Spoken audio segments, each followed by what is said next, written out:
Hello. Alright, so I got a couple interesting books, and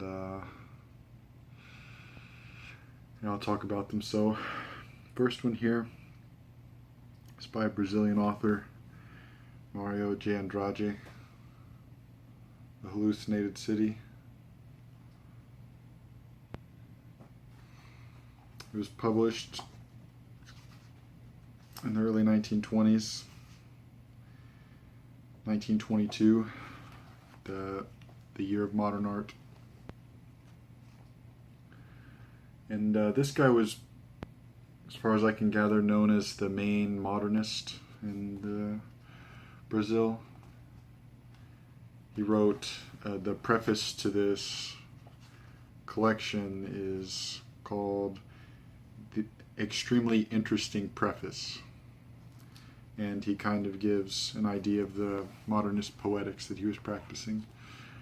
But one poem I'm going to read here is called The Animal Tamer.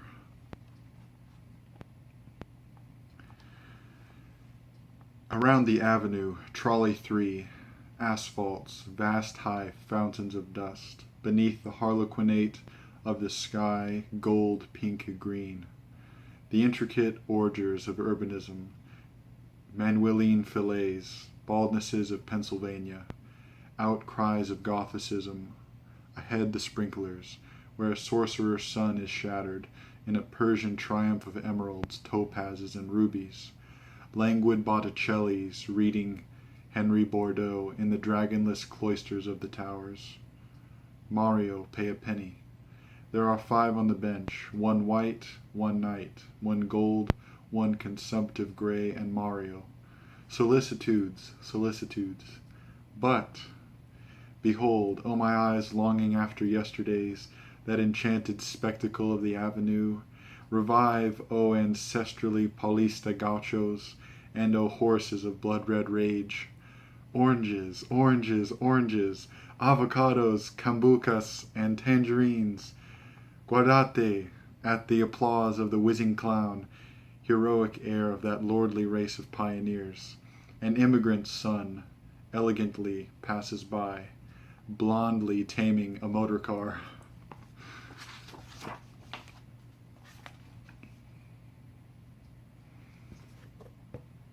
I like this just for its idea it gives of Brazil at the time, because I don't know, I feel like as you get back to those time periods in South American literature, you don't really get, I don't know, I guess I don't really know much about it, but yeah, it seems like there aren't as many works in the European manner, and then really modernism is when it comes about. So, but I don't really know much about it. I've just read this poem, book of poems.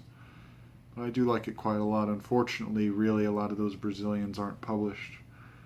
Of course, we did that podcast on Carlos Drummond de Andrade, and he's one of the big ones, but there's also Manuel Bandeira, and there's one novelist, though,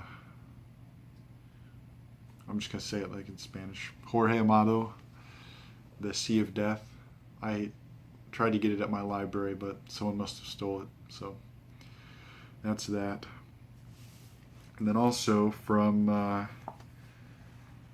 the recommendation, I got these collections of comic books, which they're very good covers. This is Love Letters in Ancient Brick, which is the one I enjoyed the most. It's from 1927 to 1928, the Crazy and Ignatz comic books by George Herriman. Here's it's the edition anyway. And it was interesting that I read E. Cummings whenever these started coming out in like collections. He would write like an introduction for them because he enjoyed it so much, and a lot of those people back then really enjoyed reading it. But one I liked doesn't really do it justice to just read it, obviously, because you need the pictures, but if I had to just describe it, one I liked in this Love Letters in Ancient Brick. Um, it's kind of like a continuous love story between the cat who loves the mouse, and the mouse doesn't really care or isn't interested, and the mouse always tries to hit the cat with a brick, and brick is always put in quotes. But the one that I like quite a lot is it's it's raining outside quite heavily, and the mouse is running around, and then the cat has like a fake tree, like it's like a tube and then a canopy, and the cat follows the mouse around whenever it starts raining really hard and provides shelter. And the mouse never realizes that that's what the cat's doing. It's really interesting. It's quite subtle for a comic. I don't read comics or graphic novels or anything. I've always tried to be interested in V for Vendetta and The Watchmen, but I just never could get interested in it. But I've really liked reading these crazy Enignots ones. I also got one, the 1925 to 1926, from the library.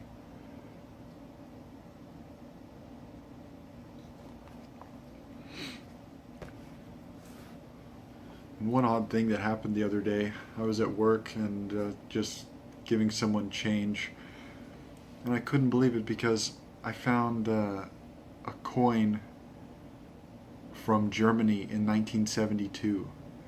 It was in a stack of pennies, and it was like 2 Pfennigs or whatever, PFINNIG or something like that. But yeah, it's from Germany in 1972, and it ended up in a pharmacy in Austin, Texas, in the year 2017. Through all those banks, and first of all I had to get to America. It's crazy how that sort of thing always happens. And you could never imagine it until it does. But another book I got, there was a really good sale going on at the used bookstore near me, and someone was kind enough to give me a coupon for the sale. So I got this book. I've really been interested in Wyndham Lewis for a while. I, for a long time, tried to read Tar, his book about the art world in the pre-World War I, but I just never got around to reading it. Didn't get it from the library. I don't know what it was exactly, but the Black Sparrow Press publishes a lot of his stuff, and I was trying to get the original 1918 version of Tar, but I just never could get it, or it was too expensive always. So anyway, I did get Apes of God, which is also another really interesting cover and design. The spine is really interesting too. But this was published in 1930, and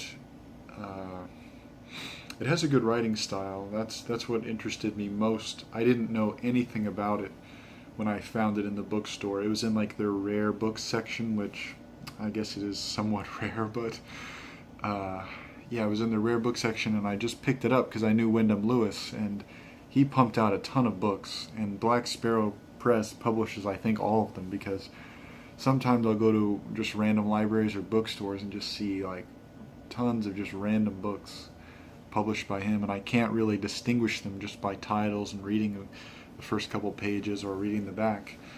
But this one, it struck me because the first couple pages has a really like good writing, good style to it.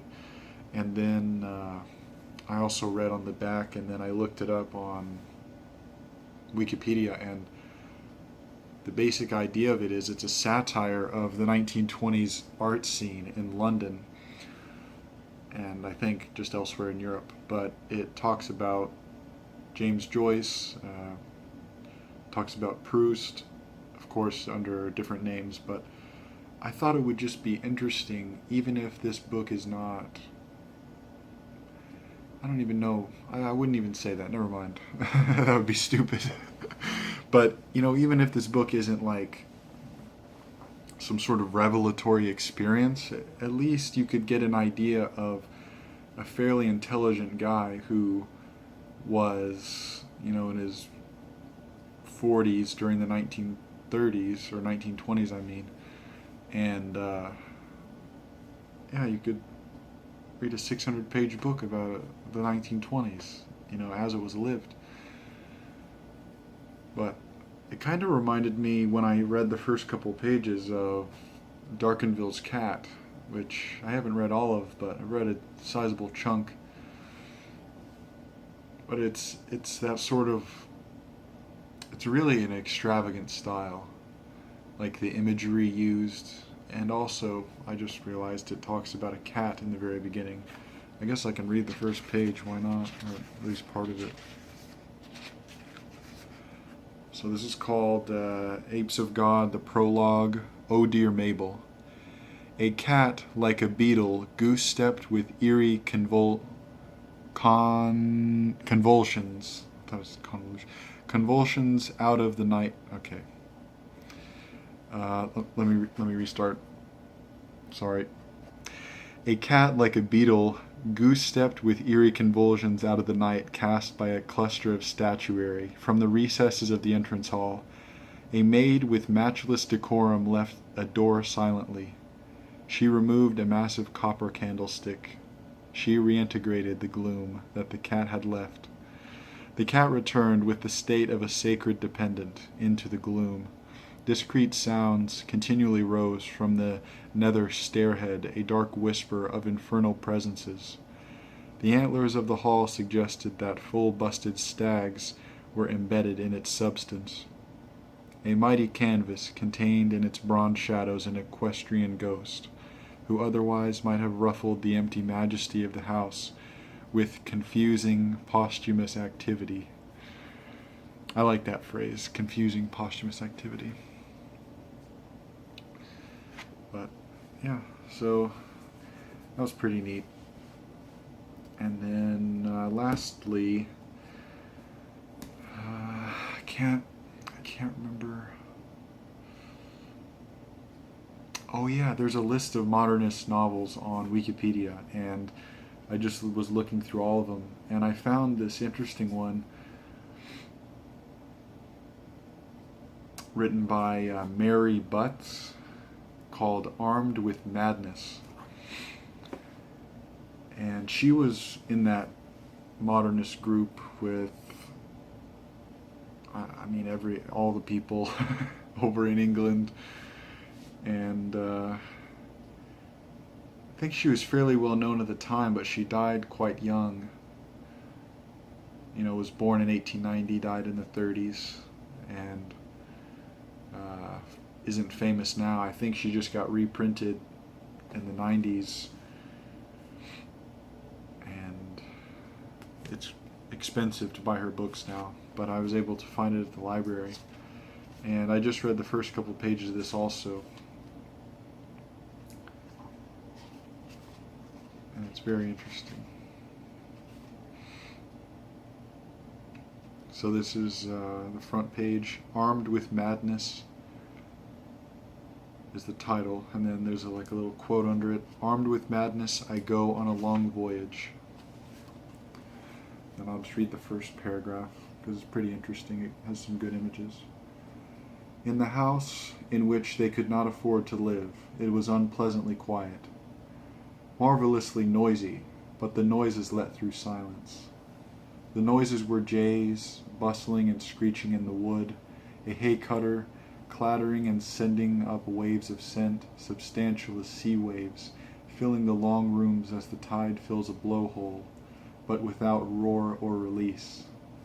The third noise was the light wind, rising off the diamond blue sea.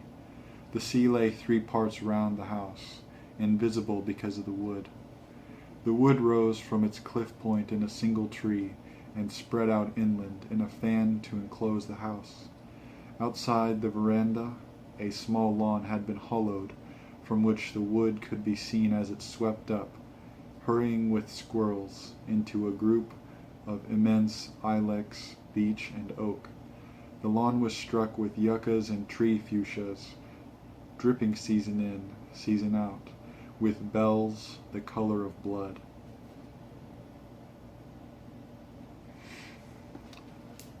So that you can tell has a unique prose style, and the introduction of this book made a distinction between experimentalists and stylists, and I think that's an interesting distinction to make, though I think anyone with a fairly distinct style, like by default, would be an experimentalist, and then also the other way around, anyone experimenting almost automatically makes a style out of it, but that's besides the point. That's not really what the introduction was trying to say, but yeah, I'll try to read more of these and get my thoughts back, but I've just had so much schoolwork that all I can really do is find these books for later. So I'm not trying to imply that I'm reading all of them. I mean, I am dipping in and out of them, but I haven't been able to devote a chunk of time to any like thorough enjoyment of any of these books, other than poems here and there. But yeah, I hope this book has helped, or this video has helped you find some interesting books you may be interested in. I know these aren't the easiest books to get a hold of. And speaking of, I just ran up against a problem, because through someone I'm friends with on Goodreads, there's a book I want to read now, The Eaters of Darkness by Robert Coates, who was born in 1897 and then was in like the Lost Generation in Paris and all this stuff, and he published, I guess Thornton Wilder called it the first surrealist Dadaist novel in English, but I mean, that doesn't matter. But it seems like a very interesting book as far as the style and the content goes, but it's extremely expensive. Like, you can't find a cheap copy anywhere. But luckily my library has a copy, so I'm gonna go check it out tomorrow. So maybe I'll report back with first impressions or something, an unboxing. But yeah, maybe I should be getting The Disconnected by Atay soon also. So stay tuned. Death is Gang Boss.